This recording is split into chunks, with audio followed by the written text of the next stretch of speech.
So now we'll do a short talk about how making your own Bitcoin address. I don't know.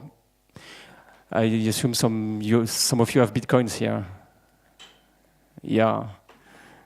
Small amount of your Bitcoin, yeah. And how did you create your address? For example, you. Yeah.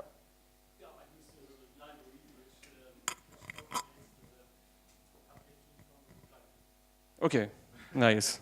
It's what I will show actually. And which one actually did you use? If you can remember.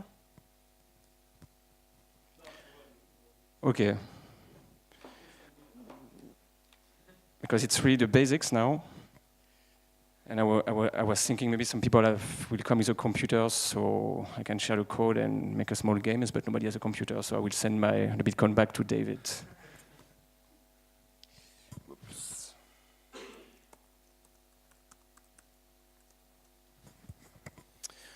So I will show this diagram. I don't know if it's clear. So to create a Bitcoin address, first, you need to generate here a random 256-bit private key. Is the first entry point. So to generate this, there's like some nice Python function, which here you can see I can uncomment this. Oh my God. Yeah. It will be better. So first point. Yeah, it's my computer. It's not the work computer. Shit. First point is to create the random 256 private key. So Python has this nice function here, which is called secret, which uses urandom from the computer. It means it's pretty sure cryptographically. So if you're not sure about this, you can, of course, generate your own key with like dice. I think it's the best if you want to have randomness, like take some dice and make like 24 tokens and turn this into a key. But this one is proven, like this secret, it could never happen like you create 2 times the same one. It will be really inconvenient. So if I run this, then you get your first private key. It's very slow actually. Whoa. Shit. I have a bug. Oh my God. It's not possible. What? I'm really sorry about this. Oh my God. I don't understand now, because it was really working before. I'm really embarrassed now.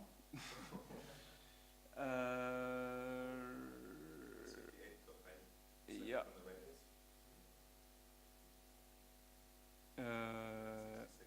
Yeah, okay. Nice. Nice one. So, if I rerun this, then you see you create your first private key. And with this private key, you will generate everything from the diagram I showed before. So with this private key, it's inconveniently big. So it is first hashed to a 512-bit public key. So this is easily hashed here in this function. I can go a bit more down. In this one,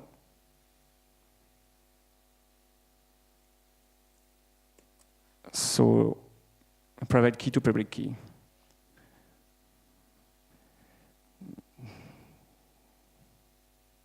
Hello.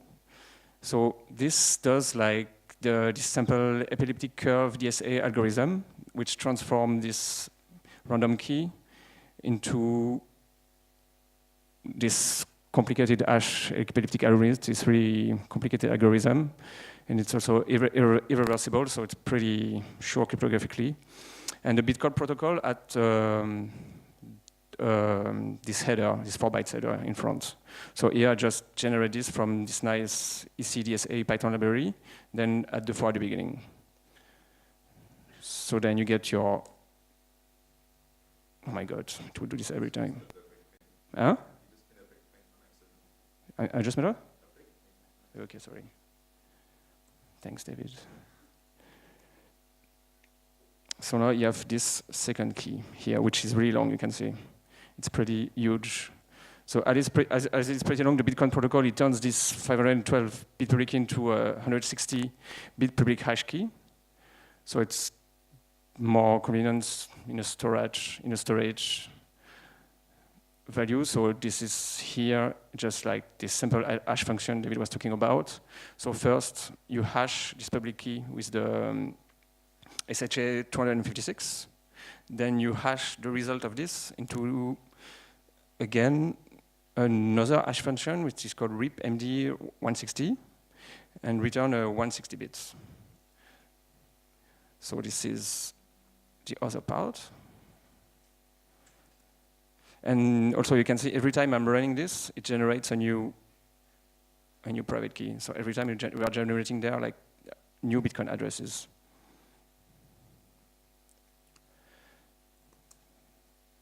So now I will do this one here, turn into this public hash. Boom, so now I have this, I just produce this key. And to avoid errors, because this hash is really hard to read and it's not really human readable, Bitcoin has a nice encoding based algorithm which is called base 58. It's a bit like, I don't know if you like, it's an encoding function. It's a bit like base 64, just it removed some annoying character like the uppercase I and the lowercase e, which could be the same in the end for with some fonts. So it removed this, also the 0 and the big O are removed because the human that can be mistaken. And then by doing this, you got your Bitcoin address, which is here. But with this Bitcoin address, you can receive some money, but you cannot send some money yet, because in order to get the money from this address, you need to generate a private key. And the private key, which is here, in the end, it's the same function as this one, the base 58, used here also. And it's used to generate the wallet import format private key. This is the key you are giving to the wallet client, and which allows you to send Bitcoins over the network. So I will uncomment this one, and yeah, and you can see this one, private key to WIF, it's calling also like the same base 58 algorithm.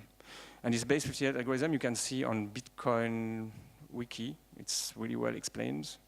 And what I did is just creating a base 58 strings. I just follow these steps here. It's in this other function. So it's really like take the version byte and the payload byte, add them together. And I will not bother you with this now, but it's pretty easy to convert into this base 58 protocol.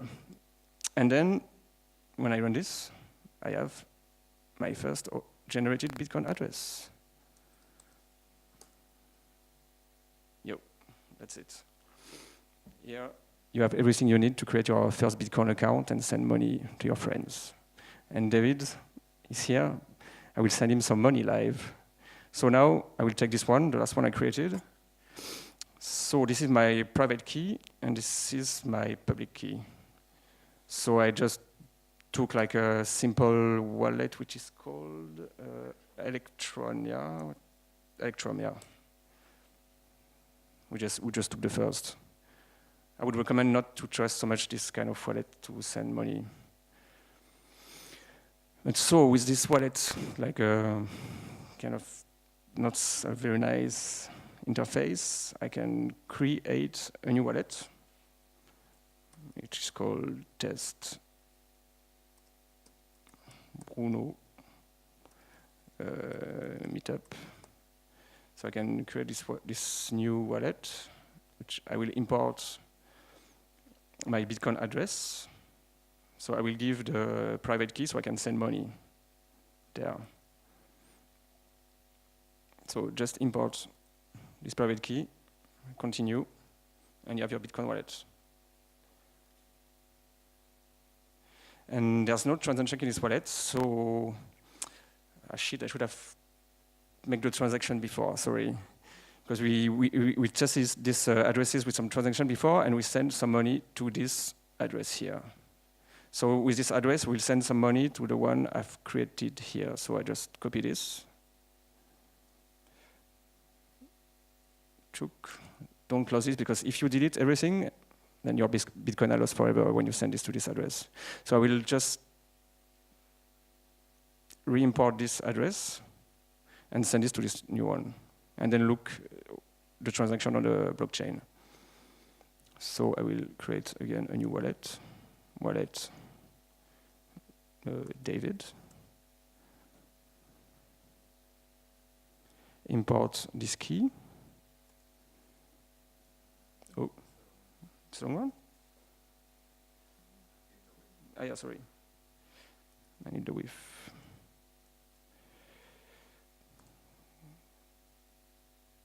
And as you can see, in this wallet, I have some Bitcoins. Not so much, because it's in milli-Bitcoins. First I was scared, I was like, it's really a lot you send me, David. And then I can send to this, sorry? And then I will send to this new address I just created here. So, yeah, you can see, but it's if you're fast, you can steal this. If you take a picture now, of course, but it's not so much. This is worth like 70 cents, or if you want to steal 70 cents, go on. So I'm lost now, so I will send from this wallet. I will pay to the new one I created. Yeah, this one. I will pay the max. And I will send. So it tells me how much mining fee I have, so I'm losing some Bitcoin now to send this to David. Proceed, yes. Signing transaction, it's doing everything for you, and then the payment is succeeded. So now, if I go to this address, I could see the transaction on the blockchain live. If I go here and type David's news address, it's already there. You get the money, David. Yeah. So now you know, I don't know if it's clear, like to generate your own Bitcoin address. The only thing is to be sure about the first encryption here, the secret token, because if you take like a not so good random seed, it could be easy to reproduce and steal. And about this, there's a project from some guys which created a pool where they are doing this. Actually, they are creating random private keys, and they are generating Bitcoin address, and they are checking on the network if the Bitcoin address exists. And then they have the private key also, because they generate the private key. And they reverse this like this, and they manage already to find on the blockchain, I don't know so much, but 20 addresses with like 1 Bitcoin on them. So just by randomly generating private key, they already managed to break this. And as an example, so I added, it's not really realistic, but it will never happen, because I found on the internet some dormant Bitcoin address, like some address I think some people lost in the beginning, like in 2010, where they sent some money there, and then they never used this, and it was, I think, lost forever. So I have this list of dormant address. You can see here, for example, yeah, this one was nice. For example, there's this address. There's like 50 Bitcoin on it, and there's just one transaction. So I think, and it's like from 2009. I don't know, but it's since 2009. It was never used. So you can think maybe it's lost. Somebody sent Bitcoin there, and he lost the private key. So yeah, you don't know what happened there. Or maybe it's to somebody has 50 bitcoins and we'll find this like in 10 years, or you don't know. Yeah, some hold it, yeah. And the point of this Bitcoin lottery, it's like here, I'm making this small while loop. It's to show how attack could be made also. It's like I can generate a private key here, and then from the private key, I generate a public key, and then I look through the Bitcoin network or through these 40,000 addresses. If the public key I just generated matches 1, and if it matches 1, I'm lucky because I have the private key also, and then you can steal the coins like this. How did you find the addresses that were dormant? I just found it on the internet. Somebody made a blockchain explorer. He was exploring some addresses without transactions. And it's not considered as stolen in some countries, because it's like you find some things, like you find some money on the floor. So it's in some countries it's considered like, depends on the law in which state you are. Or maybe if you find some, you can claim like 10% of the Bitcoin. Yeah. So I think that's it, yeah. If you have any question, and I put this code also on the meetup page if you are interested. It's like in Python 3, so you can run this if you want, and you can try to play the lottery and never win anything because there's no chance you will win. Yeah, I can show you. If I can run this fast. Yeah, I can show you it's running. If you want to play this lottery, first remove all this print and if you run this, then it will check in this dictionary. It will create some public key and check. And if it finds one, it stops, and you win. But it's not possible. There's no chance. But there's a chance, so I don't know. You can try. I mean, it's because they shift the problem, like reversing, Yep. reversing a single address, Yep. finding, like the proof of work, it's impossible to reverse an Yep. function, but if you increase the number of potential correct answers, you make the problem. They have this pool on. Yeah, I can show this pool online. I had the idea from this project here. It's they have a pool to steal some Bitcoin. So you can check this, LBTC. Yeah, and you can see the trophies here. You can see here. Yeah, that's what the pool found.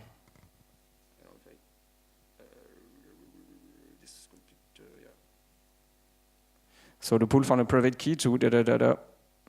It's quite a lot of money. It's what they found already. This is running since, I don't know actually, I think not so long. But they didn't find so much. Like in 2016, they found like 10. Like in 2016, they found 10, so it's quite a lot actually. Reversing Bitcoin attack. Yeah. Any questions? If not, then thanks everyone for coming up here. And yeah, and if you want to leave, there's plenty of food again and drinks, or if you want to stay and have a chat with us, or yeah. And if you want to leave, you have to tell us, and it would be nice if we can leave like as a group, because there's a door, it's closed, and we have to go with you at the entrance and open the door for you. But we have a lot of food and drinks, so you can stay here a while if you have time. Thanks, yeah.